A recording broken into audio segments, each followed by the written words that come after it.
What's up, everybody? Welcome back to a weekly gaming news show. This is episode 129. It's for the week that ends today, December 1st, 2018. I'm here with my right-hand man, Trenell. We got some gaming news and stuff to talk about, make fun of, and yes, we do. all the other good stuff. Yeah, if there's ever been a week for news, it's this week, man. We have a ton of stuff to talk about. And as always, we want your guys' opinion. So whether you're watching us live or you're watching us after the fact on either YouTube or Facebook, let us know what your thoughts are down in the comments section.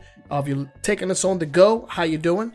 Leave us a comment in your favorite podcasting app. And let's go ahead and get things started, man. It's been a pretty busy week for video gaming. Yeah. It's been really busy. It's been so busy that I close my notes and I can't remember all of the stuff that went on. Whoops. But yeah, it's been a super busy week, and as always, we usually like to start the show with a small conversation just to get the creative juices flowing. So let's start things off with a weekly icebreaker. We haven't done one of these in quite a while because there's been so many like updates and recaps to previous episodes. So let's get it started with a good old-fashioned icebreaker. Boogie, this is yours, so I'll let you go ahead and do that one. Yeah, this is winter season. Winter starts in a couple of weeks here, but we're in December. It's Christmas time. It's the game releases. All the big releases came out. There's a couple of dribbling in, but there's quite a few big ones coming up after the New Year's. So this question is, what game are you most looking forward to that's going to be releasing in the next 90 days? And now, what examples do you have out there? Because I have one in mind, of course. But what other games are what? Just show up a couple. Super Smash. Okay. You got Anthem coming. You got Kingdom Hearts. Oh, that's a good one. You got Division 2's coming. Yep. Katamari Damacy. I mean, there's quite a few. What's that? I saw a commercial on TV for Just Cause 4. Yep. Yeah, they've been running ads for that. Just Cause 4, Crackdown 3 even. Oh man, there's a lot of games coming out. Okay, all right, so if I had to pick one, of course I'm gonna have to go with Super Smash Brothers. No, I'm just kidding. But yeah, Super Smash Brothers is definitely a high contender for me. It is one of my most anticipated games. And not since the beginning. I was very skeptical, but over time with the announcements and the releases, I'm excited. I'm ready. I'm ready for this new Smash Brothers. A lot of characters that I hold near and dear to my heart are showing up. So I'm happy personally. It looks pretty tight. Again, I am a Super Smash Brothers version, so this will be my first entry into the fray. Yeah, into the fray. So I'm actually kind of excited because of that. It's gonna be my first hands-on. I watched you stream and I've watched other people play it, and I get the gist of it, but I've never been hands-on on it. So I'm kind of a little excited about that. But one of the games that really has me excited, and this is gonna be a surprise to you because it's not Anthem. Oh snap! It's the Division 2, and I say that because when the original Division came out, I really enjoyed that game. I loved it. I enjoyed it throughout the initial regular campaign. Yeah, until you got towards the in-game stuff. It just turned me away because everything was just super bullet sponges. Yeah. They had dudes with 1,000,000 hit points and your bullets did 1 hit point of damage. It was ridiculous. And if you were like me, you put the game down for a couple of weeks and the rest of your team moved on without you. It doesn't scale properly. So while you guys were able to actually do damage, I wasn't doing any damage, and I was getting one shot every single freaking firefight, and that's not fun. I'm interested in seeing how that story continues because it did end on a cliffhanger. Yeah, and I thought it was a good game, but it has some major issues. And being Ubisoft, they cleaned up a lot of it. A lot of people that still play it, that's on my friends list, have been trying to get me back on, saying that it's a different game. It's much better. You should try it, but I haven't. But I am excited about Division 2. I want to get into that for sure. Yeah, I mean, it looks promising, and if there's anything that Ubisoft has been able to do, it's take user feedback and use it properly. They have always been the ones to properly utilize the user feedback.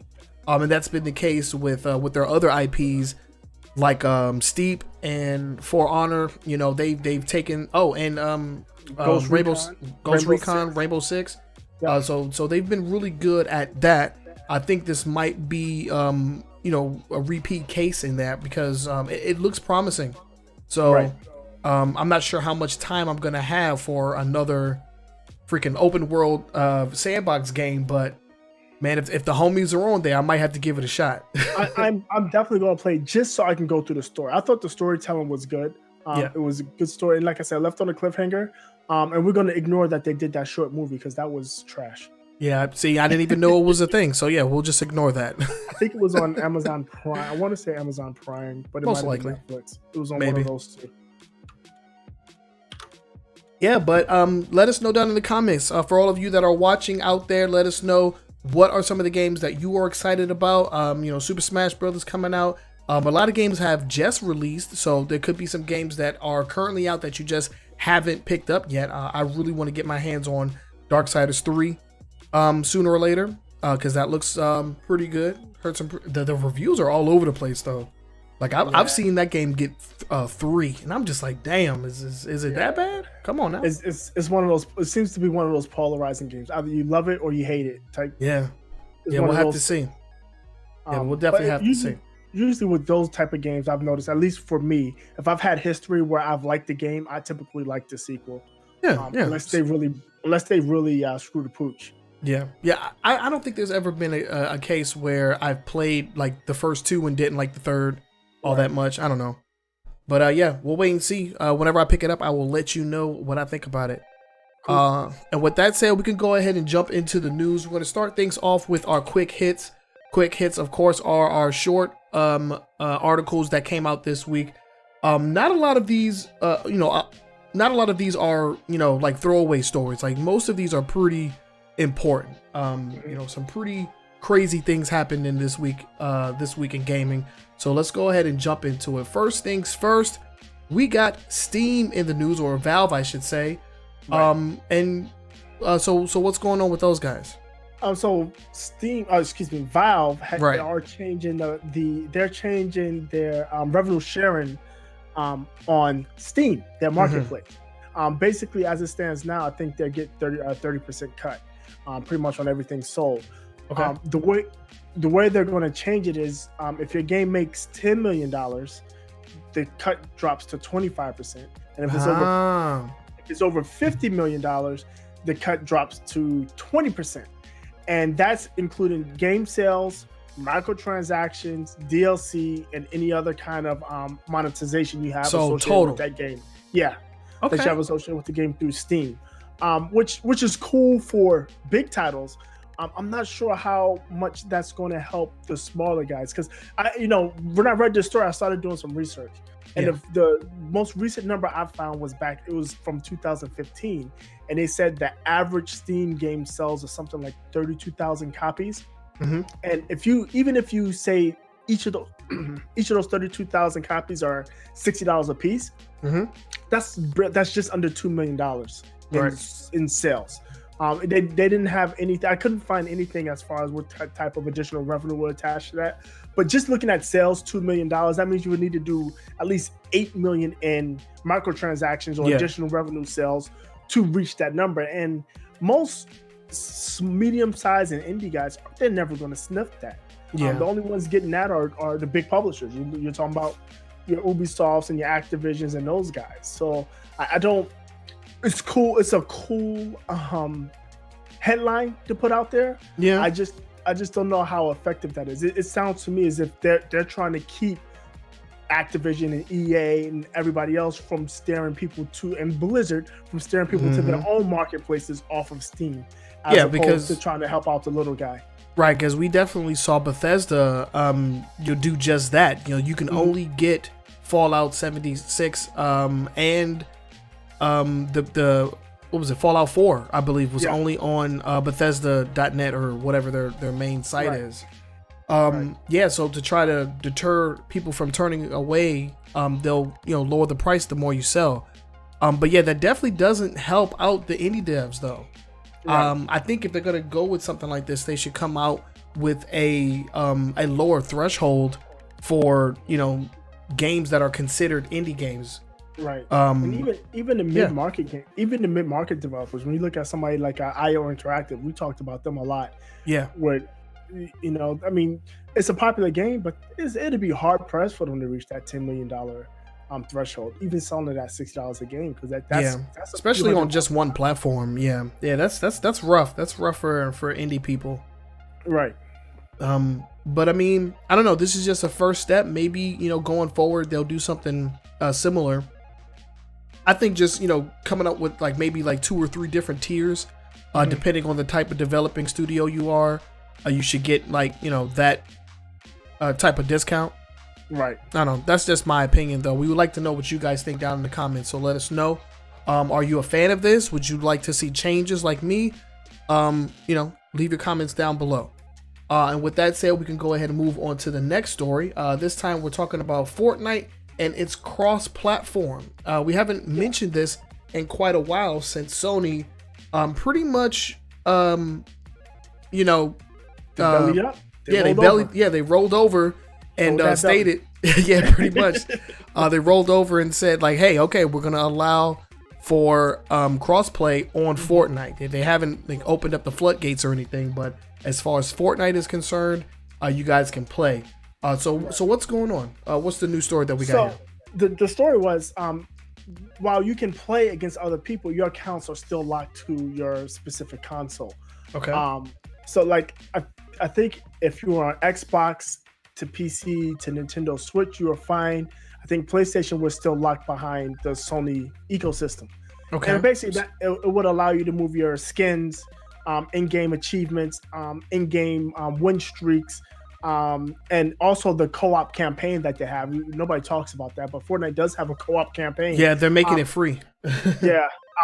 They will allow that progress to be moved across or shared across your account, regardless of what platform you're on. Okay. That was supposed to be coming out sometime this month, and they just pushed it back until 2019. Okay. So it's still coming, but you just have to wait a little while longer.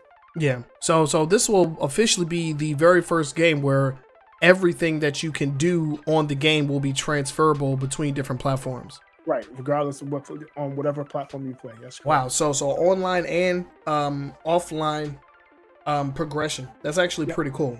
Yes. Pretty cool indeed. I really hope to go. Yeah, go ahead. Bungie, are you listening? I would love this. I would really love this. Yo, I think all multi-platform games should do this. Right. It makes no sense not to. I think they will sell more copies. In my opinion, I think they will sell more copies because I get right. For instance, Destiny, if they allow me to keep my progression, I'm 100% buying the PC version. Well, I have the PC version because it was free, but I'm buying the DLC as well. So, I mean, I'm definitely will have it on Xbox and PC if they allow me to maintain my progression. Yeah. But if they're telling me that I got to start from scratch when I move to my PC, no way. No, ain't nobody got time for that. Nope. Yeah, that's why for Dragon Ball FighterZ I haven't unlocked what is it, Android 21 on PC, just because I don't want to go through that long ass story again. Right. I'm not doing it. Forget that. Yeah, so I mean this is dope for Fortnite. I would definitely like to see more games do the same thing. Let's go ahead and move on to the next story, and we're talking about everybody's favorite game, Red Dead Online. No, the Red Dead Redemption 2, get that out of here. It's all about Red Dead Online. Because it just went live for everyone. If you, depending on which version of the game you got earlier access to the online mode. Like the collector's edition, you got a couple of days. You got a couple of day head start. Yeah. To play online, and it's still quote unquote in beta. Yeah. So the Rockstar's promising improvements weekly, monthly, or what have you. They have a battle royale daily mode. No, I was kidding. So the battle royale mode is live. Yeah, it is there. It doesn't have its own playlist though, so that's kind of odd. Excuse me. But yeah, it's out. I actually haven't had a chance to play. I've been really busy between work and I've got family in town and stuff. So for the holidays and all that. Yeah. But once I get a chance to sit down, I'll check it out. I'm kind of interested in it. I just want to actually get through the story. I mean, I sat down for 2 hours the other night and play. Not even probably about a week ago now, and played. And in 2 hours, I was only able to get about a mission done because I spent about 45 of that 45 minutes riding on my horse. Yeah, back and forth. It's crazy. Yeah, man. That game.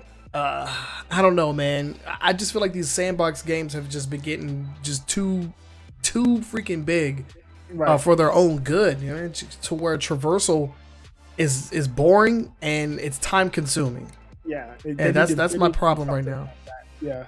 I don't know how many missions I think I've done less than a full handful of missions total in the amount of hours that I put into the game. So I don't know when I'm gonna be able to actually like get into that game and put some real time into it, especially with everything else that's coming out. So it's a bad time for me because it's the holidays. I have people in town, but on top of that, Tuesday. What? My baby's dropping a new content. So I'm gonna your baby. Oh, your Destiny. Oh shit. New Destiny content. Yeah. Rest in peace, Boogie. He'll be gone. while that's going on. Yeah. Yeah. I don't know, man. I don't know. I'm still saving my thoughts for Red Dead as a game in its entirety until I get some more game done. But so far it's just slow and methodical, and I've shot too many people in the head that I've just been trying to have a conversation with. By accident. Yeah, the controls a little bit janky. I shot my horse trying to get on it one time. I didn't like that very much. I just steal horses though, so I don't really care when I kill a horse. I got a nice horse and I was riding him for a long time. I was enjoying it, and I got into an accident. I ran my horse. I think I ran him into a horse and carriage, and he died. After that, I was like, you know what? I'll just take a horse. Steal a horse. I go to town, steal a horse, and if it dies, it dies. I just go steal another one. Who cares? Yeah. Same here, man. I haven't really put too much love and care into my horses out there. I've killed a ton of horses just running into rocks and shit. So yeah, it's a little sad. It's a sad place if you're a horse of mine. Yeah. But yeah, so get out there and play it and let us know what you think about the Red Dead 2 online. I actually did enjoy GTA 5 online. This was back before it actually even came out on current gen consoles. This was still on the 360 PS3. It had a rough start, but once it actually got going, it actually became pretty fun.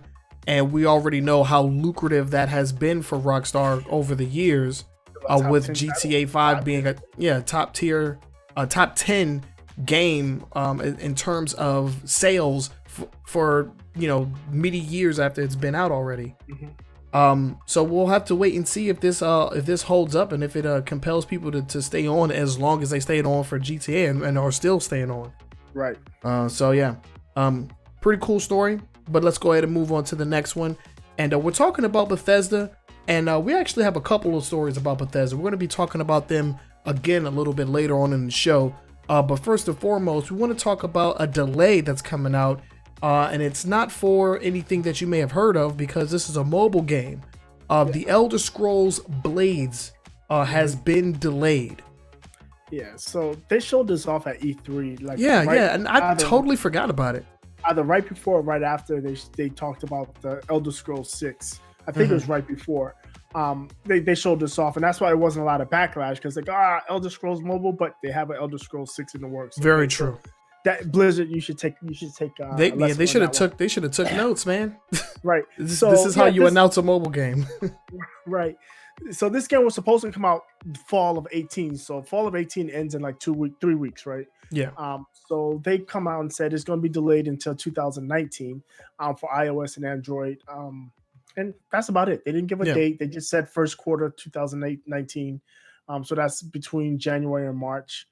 So I guess if you're interested in it, you can get ahead and look for it. And it's going to be a first person RPG, just standard in the same vein as most of the other Elder Scrolls games are. Yeah. You just play it on your phone. Yeah, got a somewhat of a combat system going on there. I have the footage showing up on the screen right now. It doesn't look terrible. But I think Bethesda has a lot more to worry about than this mobile game, and we'll talk about that a little bit later. Yeah, a little bit later on in the show, we'll be mentioning that. But those are our quick hits. We've stayed true to our word, and we're very quick in getting through those stories. So I think that deserves a round of applause for us for getting through those quick hits. Okay, I didn't hear my claps going off. Okay, but yeah, round of applause for getting through those quick hits. If you have any questions or any comments about any of the stories that we just covered here, make sure that you reach out to us on our social media platforms.